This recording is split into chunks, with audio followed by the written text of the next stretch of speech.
Likewise, my friends, there are 10 productive roles that managers play. And you may spot some of these roles in your own life, and I'd like to share them with you. Here's the first one, the facilitator. The manager who facilitates the process, who makes it easy for people to do their jobs. Who is always asking the question, how can I make things better? How can I help you to arrive at the right solution?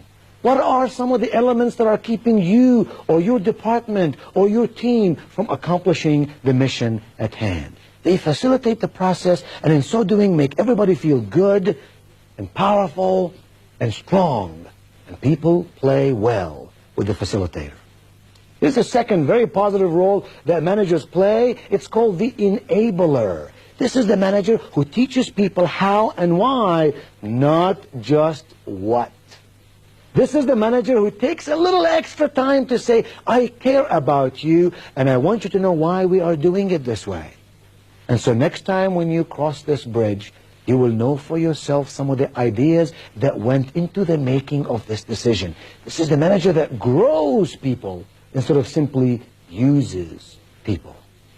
The third productive role that managers play is called the empowerer. This is the manager that generates enthusiasm, helps people discover better ways to do their tasks and their responsibilities. Empowers them, gives them the authority, and when they make a mistake, does not clobber them, but says, it's okay, we all have to learn somehow. This is the manager who says, if you take risk out of life, you take opportunity out of life, as long as it's calculated risk, as long as you think through it carefully before you do it, go for it and make it happen. That brings us to the fourth role that managers play productively, and that's called the guide. This is the manager who sets a good example, leads people to peak performance, and does so by his or her own behavior. These are the managers who don't say, do as I say, but rather say, yes, indeed, do as I do. They're the guide. They show us the way, and they lead us to prosperity and success. The fifth role is called the encourager. This is the manager who helps people believe in themselves, lifts people when they feel down, but without assuming the responsibility for their problems. Do you know the manager I'm talking about?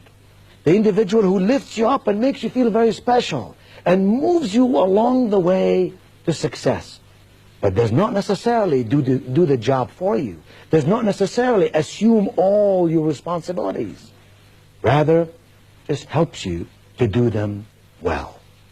The sixth role is called the complimenter. This is the manager who tries to catch people doing something right and then rewards them for it.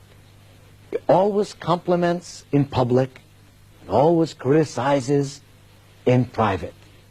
I don't mean by compliments that they're empty compliments that have no meaning, because if you give compliments coming and going day in and day out, the person who listens to those compliments is an intelligent human being.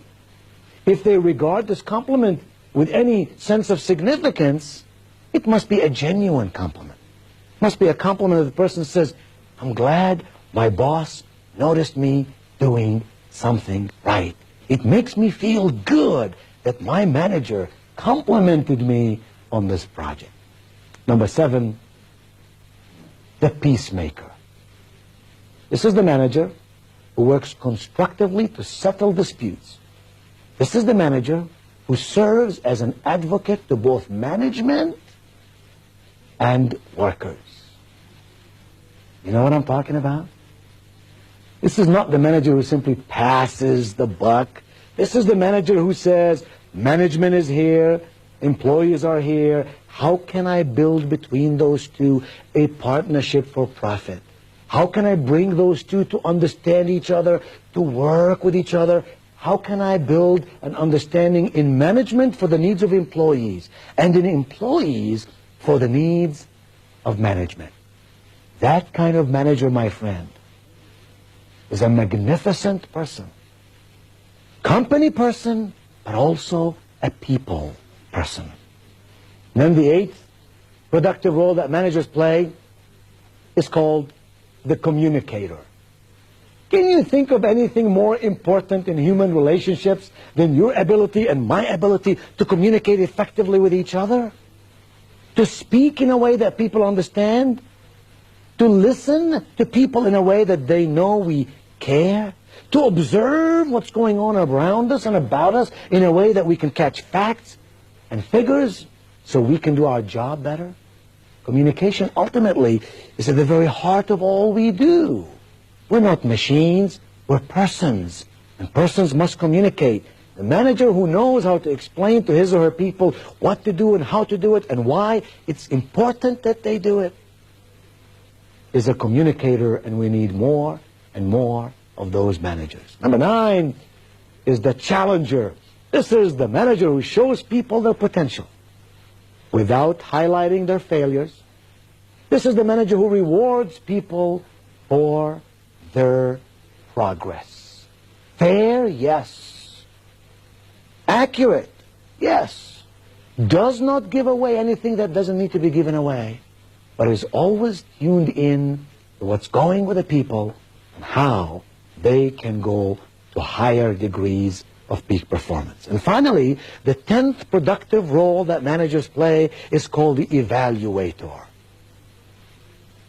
This is the manager who makes it clear what is expected.